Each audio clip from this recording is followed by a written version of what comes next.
Hey guys, ArkhIce here, and today's video is more like a suggestion, right? For if you don't have the gems to get Bond, right?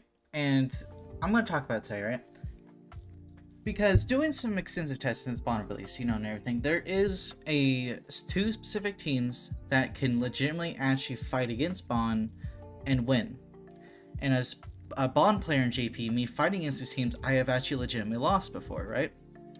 So today, I'm going to talk about those teams and, basically the big counters to Bond so you can be prepared when Bond drops, so you still be able to play PvP and still have fun in the game, right? Before we hop in this, make sure you subscribe if you haven't yet, and hit the notification bell if you want to be notified when I upload. Now obviously Bond is really, really strong, right? Because, Bond, you'll see him get like 500,000 max HP and stuff and ungeared, and he's doing insane amounts of damage, right? Because, he'll do it with his max HP. Also, along with Detonate, what the more orbs have, the more damage he does alongside the damage. And of course, he increases his own max HP with his buffs, and he has a healing card. His ultimate is a max HP AoE. It's just, he's an insanely strong unit, right? Insanely strong. And of course, 6 out of 6, he gets Rupture as well. He's just a really, really good unit. But, here's the but. There are a few teams that can legitimately beat Bond and beat Bond well. Let's talk about those teams. Probably the most favorite team that you have, well, not the most favorite because a lot of people don't like them anymore, but probably the team you legitimately do have ready and built. I spelled his name wrong. The one Escanor. Him, Leduciel, Green Gother, or him, Green Gother, and Goddess Liz can actually legitimately beat Bond. And the thing about him is, if you do manage to go first, and knowing most people, if you stuck with Escanor, right, and you've had him, he's been out for like 3 to 4 months now. He came out in March, 3 months. 3 months now. About to be 4.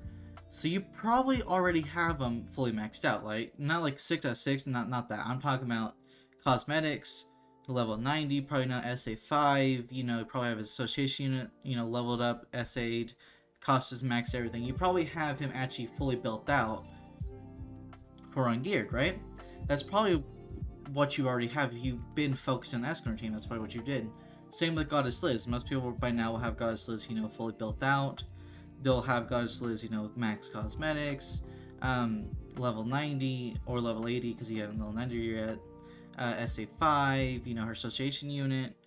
Most people will have those, right? And then, of course, Green Gother. If you do have Green Gother, you must obviously, that's just a no-brainer. Most people already have them built out because Green Gother is good for so many different activities, right? Not just PvP.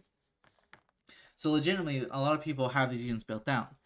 This team can legitimately actually beat Bond, right? Because the thing is, if you go first, right?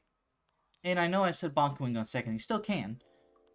If you can legitimately actually kill, what I would do, Bond or Arthur, right? Mostly with Bond, because you can kill Bond first turn. With Green Gother, if you get lucky and draw to an extra flood card, you could legitimately kill Bond first turn.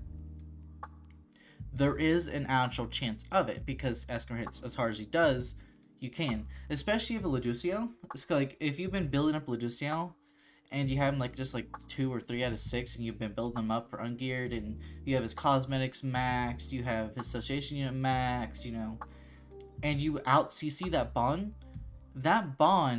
with the Death Pierce in the back, you're probably going to kill that Bond. Legitimately, actually, you're probably going to kill that Bond. Because, type advantage, you have a high chance of doing it. Especially if it's basically guaranteed if you draw an extra flood card, right?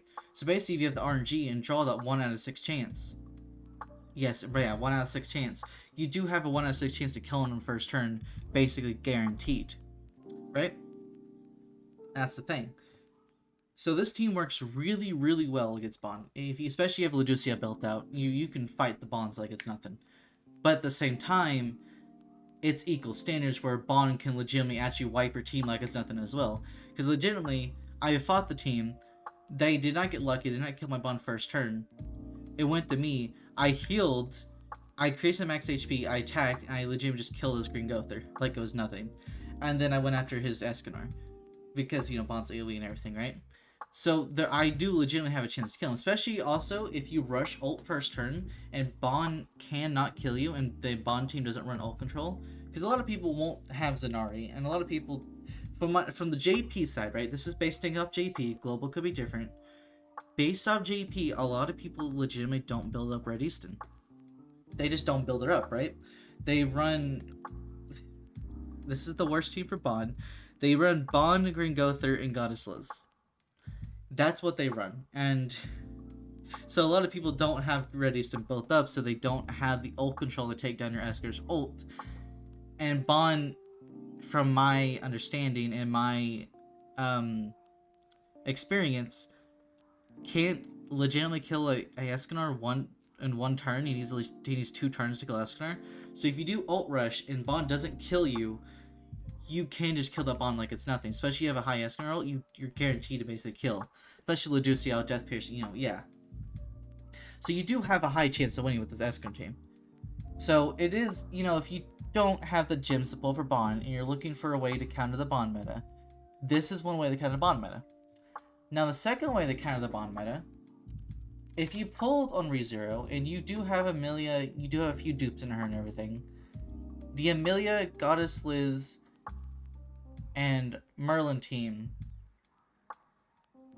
legitimately, not Goddess, Goddess Liz can't be a part of it. Goddess Liz can, as a part of the team, can legitimately work. Like the Goddess Liz, Amelia, and Merlin team do have a chance of working. They do work. And then, of course, you also have the Red Gother, Goddess Liz, and Amelia team. And then, of course, you have the Merlin, Red Gother, and Amelia. Basically, the unknown team. Basically, the ReZero team. The Merlin teams. And, you know, the Amelia teams.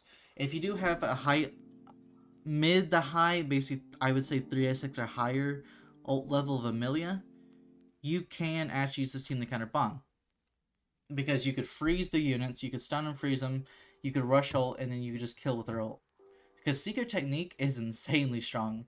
Because, like, multiplier, it's 20% disadvantage per hero skill, and that only goes up. It only goes up. So basically, if you have 3 out of 6, 36%, plus 360%, so basically, if you have like 2 or 3 cards, you're going to kill Bond. Especially with type advantage, it's going to happen. Yeah, it's legitimately going to happen. And if he attacks you twice and you survive, you just freeze the Bond. So legitimately, actually, this team can work. This team works really, really well against Bond. But the requirement is 3 out of 6 or more Amelia. I would say 3 out of 6 or more. Because you need at least that mid-level for this team to work, right? I don't have the ability to show, I also have the ability to show Luduciel team up because my Luduciel isn't built on JP and my Amelia is 1 out of 6. So I can't show these team off on JP, but I will be showing the Luduciel team off and the Amelia team off when Bond drops in global for y'all. So y'all can see in-game exactly what happens. But I also should be showing the Bond team off because I'm going to run the Bond team. Bond team is legitimately the most fun team to me. But yeah. These are the 2 teams that, you know, I can recommend you actually counter. This one's, I would say, is more free-to-play friendly for the fact that a lot of people stayed up the gyms and summoned for the 1 Escanor. And stayed up 900 gyms to get him. The same with Goddess Liz. So I want to say this was, it's not free-to-play because, you know, but it's more friendly than this one because you don't need a higher than 1 out of 6 Escanor. This one you need a 3 out of 6 Amelia, which with it being a collab banner, so far it hasn't come back. They've said in dev notes they're probably going to try to bring it back in the future. So yeah, that's the video. Anyways guys, thank you guys for watching. I will see you guys next video. Bye bye!